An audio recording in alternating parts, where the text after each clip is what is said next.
Antonio, nos hemos quedado en deuda con nuestros amigos porque les tienes que explicar qué hacemos cuando tenemos un animal en casa y llegamos con un perro. Bueno, o al revés, o cuando al revés. tenemos un perro y entonces queremos tener un conejo. Bueno, hay que tener cuidado. No es que no se pueda, es perfectamente posible. Aquí me remito a las imágenes. Esto quizá es un caso entre un millón, porque sería el conejo el que se nos comería al pobre Spike, pero claro que se puede.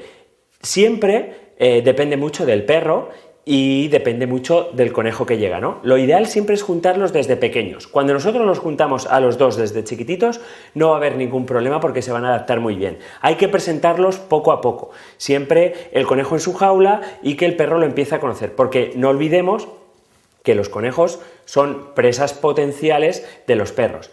¿Qué debemos evitar? Lo que debemos evitar sobre todo es que el conejo salga corriendo y el perro corra detrás, porque el perro en este caso tiene el instinto del lobo, o sea, todo lo que corre y huye de él, el perro lo va a correr y lo va a perseguir y lo tiene que cazar, ¿no? Es el instinto de presa innato en perros, sobre todo en perros de caza, ¿no? Que serían los menos recomendables para juntarlos con un conejo. Pero fíjate el pobre Spike, o sea, es que no tenemos ningún problema, los podemos dejar tranquilamente, ¿no? Nunca se deben dejar solos, ¿vale? Es importante no dejarlos solos, siempre cuando estén juntos estén vigilados y que el conejo además tenga la jaula en casa.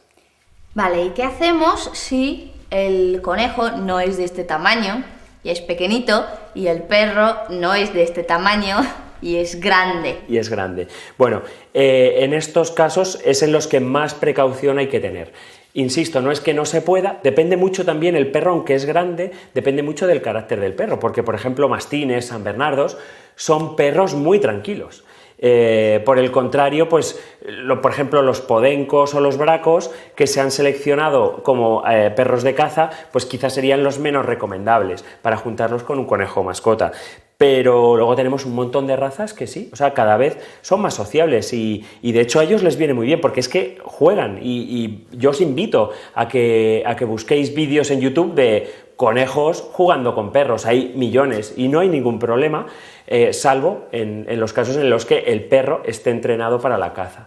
En ese caso, evidentemente, podría haber un desastre. Ok, o sea que tú recomiendas que el perro y el conejo se puedan juntar en condiciones controladas. Eso es, condiciones muy controladas y siempre hasta que no nos fiemos de primeras, ya sea conejo con perro, como conejo con gato, como gato con perro, como todas las interacciones que se pueden dar dentro de las casas, que además seguro que muchos de nuestros amigos ya tienen un montón de gatos, de loros. Spike, ¿no te quieres juntar conmigo o qué? No hay ningún problema, o sea, siempre controlado, pero se puede, o sea, no, de primeras no es que no se puede, no, de primeras sí se puede, claro que se puede, pero con el entrenamiento necesario. Pues ya lo sabéis, amigos, juntar conejos con perros, con gatos, con todos los animales que tengáis en casa.